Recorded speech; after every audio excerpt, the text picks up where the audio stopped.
Okay, this is a response video to trinicadeem, whose video regarding Dominican accents I just watched.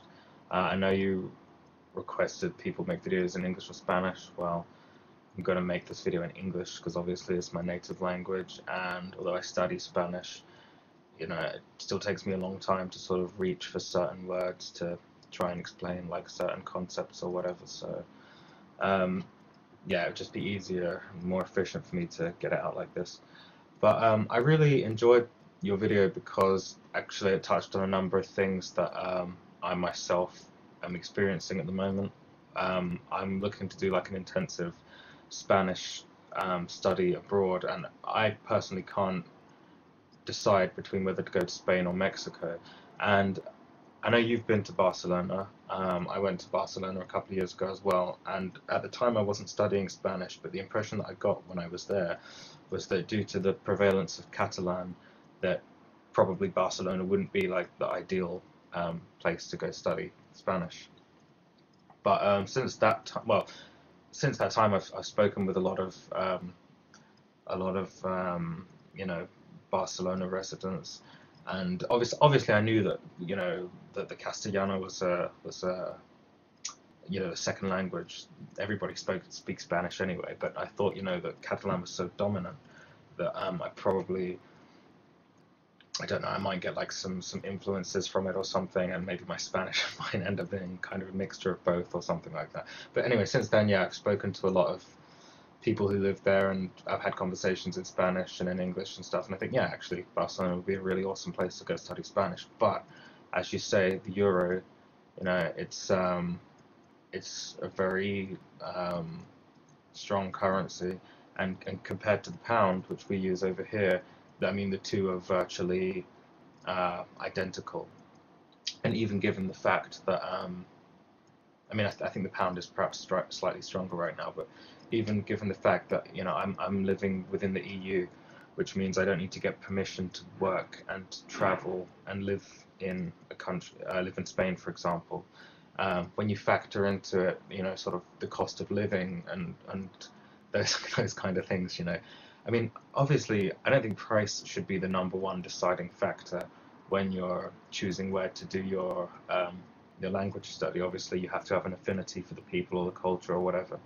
But obviously, you can't help it. It has to have like an influence somewhere along the line. And when I look at, how strong the pound is compared to the Mexican peso, for example, um, then that to me looks like it's going to be a really important decision about what important factor in deciding whether or not I go to Spain or Mexico.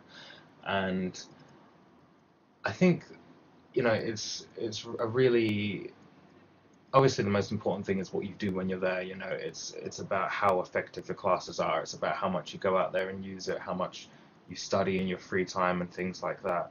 And I think actually you're in quite a lucky position in that you say lots of Dominicans or Cubans or whatever, and people from various other countries where they speak Spanish. So you're in the position where you actually can say, oh well, actually I do prefer this accent, or I do prefer that accent, or whatever. And where I live in England, that I live in an area where there are no Spanish speakers whatsoever. I have a really good friend from Colombia, but I barely see him. He lives in London, and I see him maybe once every 2 months or so.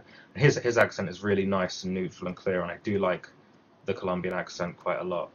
Um, I find the Spanish of Spain, obviously there are lots of accents within Spain, lots of dialects and whatnot, but I find generally the Castilian Spanish very easy to understand. Same for the Mexican Spanish, quite different as well. And obviously, again, there are lots of accents within Mexico, and in the north part especially, like they tend to have this more sort of almost musical sound when they speak. Um, but again, those two I find very, very clear. Um, but for me, it's not so much an issue um, of other people understanding me, because obviously if I knew that I was going to be living in Spain, for example, then I would work very hard to try and adopt like a Castilian accent. And likewise, if I was going to be traveling in a particular region of South or Central America. But seeing as I just do this because I'm dying to learn Spanish, and not because I want to communicate with one person or another in particular. I just want to learn. I just want to be understood by as many people as possible, and try and um, speak in a way that's more kind of neutral, I suppose. Obviously, you're going to aim for one particular kind regardless, and that kind will be the kind that is spoken where you're studying. But I had another point here I wanted to make, and I've just forgotten what it was. Um, oh yeah, you said like obviously people, you really feel like an affinity for the Dominican Spanish, even though you've been to Spain and you liked it there and everything.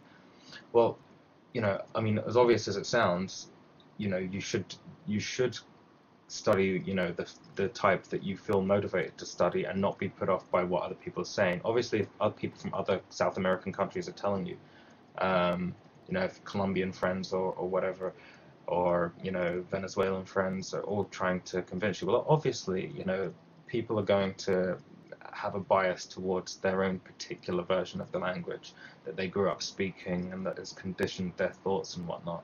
And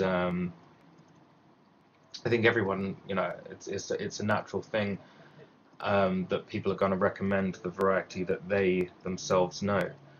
Um, but I mean, as far as like people saying, well, Dominicans speak with, in a very uneducated manner, or whatever, that's the same all over. You'll find more educated people who speak a certain way, and you'll find, people who speak the more kind of, street variety, which might not be as correct.